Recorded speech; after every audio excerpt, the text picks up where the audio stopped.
Times, I am Mulan. Welcome to the GT Podcast with Mulan, a one-stop shop for the Global Times take on top China and global news.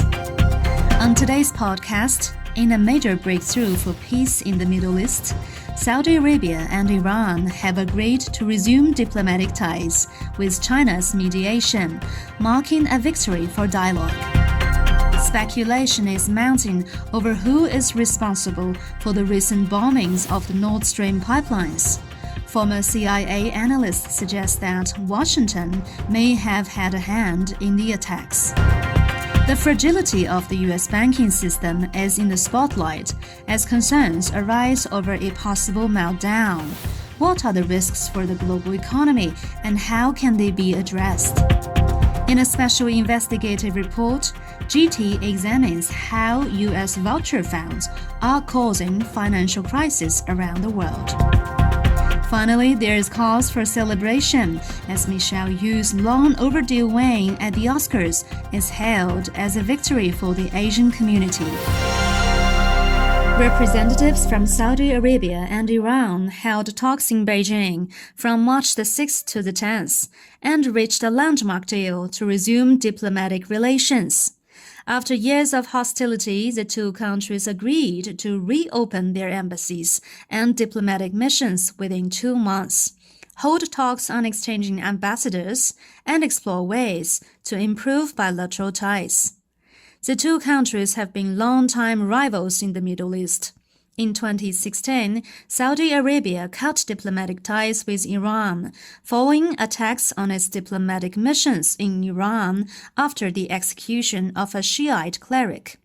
The recent deal in Beijing has been hailed as a victory for dialogue and peace by many countries in the Middle East and around the world.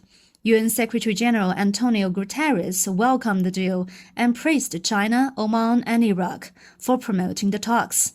The two countries had held multiple rounds of talks in Iraq and Oman since 2021, before the Beijing talks. China's mediation in the milestone deal has also drawn widespread praise, with some hailing it as a victory for China's diplomacy. Li Haidong, a professor at the Institute of International Relations at the China Foreign Affairs University, said that China has presented a successful and convincing example for international mediation at this key moment, and relevant countries have recognized that China is able to make significant and effective contributions to regional and world peace. Experts say that many countries in the international community, including some Western countries, are holding high expectations for China to mediate ongoing crises, such as the Russia-Ukraine conflict. China's foreign ministry called the deal a robust and successful effort to put the Global Security Initiative into practice. The ministry reiterated China's commitment to being a promoter of security and stability, as well as a partner for development and prosperity.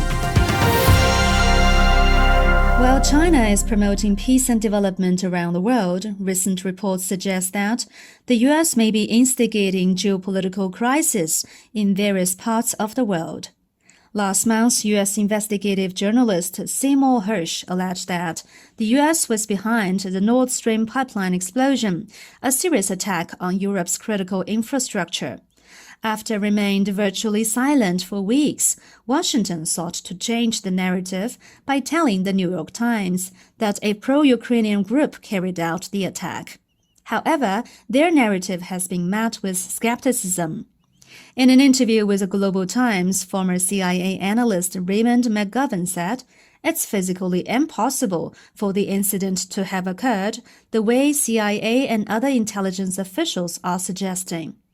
McGovern said he believes this is an attempt by Washington to deflect attention from what every sensible human being that concludes it was a U.S. authorship of this sabotage. Similarly, historian and political scientist Aaron Good is also skeptical of the U.S. government's claims. "I believe that her story is much more plausible, that U.S. military assets carried out the operation," Good told the Global Times. Good further said, given the questions of means, motive, and opportunity, as well as U.S. officials' blunt threats about the pipelines before the bombing, the U.S. was already the top suspect in the bombing. The U.S. media's silence on this issue may indicate a repressive and totalizing system of top-down social and political dominance, he said. The U.S. relentless efforts to instigate chaos around the world may be linked to a litany of crises within the U.S. that Washington keeps failing to address in any meaningful way. This week, the world watched in shock the spectacular collapse of 3 U.S. banks, raising concerns about another global financial crisis originating in the U.S. After 40 years in business, Silicon Valley Bank, or SVB, the 16th biggest lender in the U.S., collapsed within 2 days.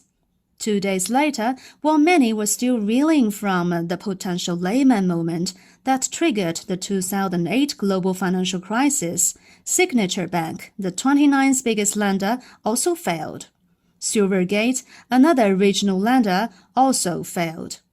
These developments sent shockwaves throughout U.S. and global financial markets.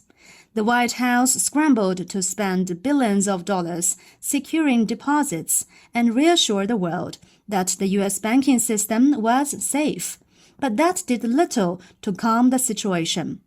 U.S. bank stocks tumbled, and stock markets in the U.S., Europe, and Asia also fell. On Wednesday, U.S. ratings giant Moody's downgraded its outlook for the U.S. banking sector to negative from stable, warning of more pain to come. A JT Voice article suggested that the collapse of SVB, the largest bank failure since the 2008 financial crisis, may be just the tip of the iceberg of a systemic liquidity crisis. Global investors should beware of U.S. banks devouring their cash, warned the GT Voice article. For some developing countries, they may have already fallen into the U.S. debt trap.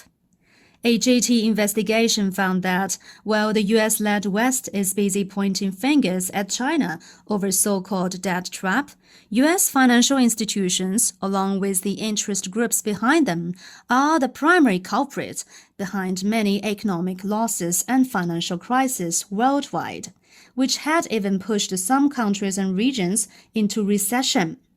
Observers noted that for decades, certain banks and investors in the U.S. have been creating debt crises in several emerging markets in partnership with interest groups back home to reap huge financial windfalls. One of their despicable practices is the use of vulture funds, which has led to the exploitation of numerous victims worldwide. Former Argentine President Cristina Fernandez has accused the vulture funds of practicing a kind of economic and financial terrorism.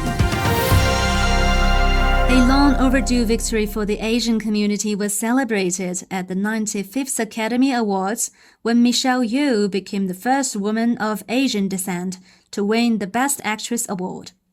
Born in Malaysia to Chinese parents from Fujian province in East China, Yeoh made her mark in the Hong Kong film industry before entering Hollywood.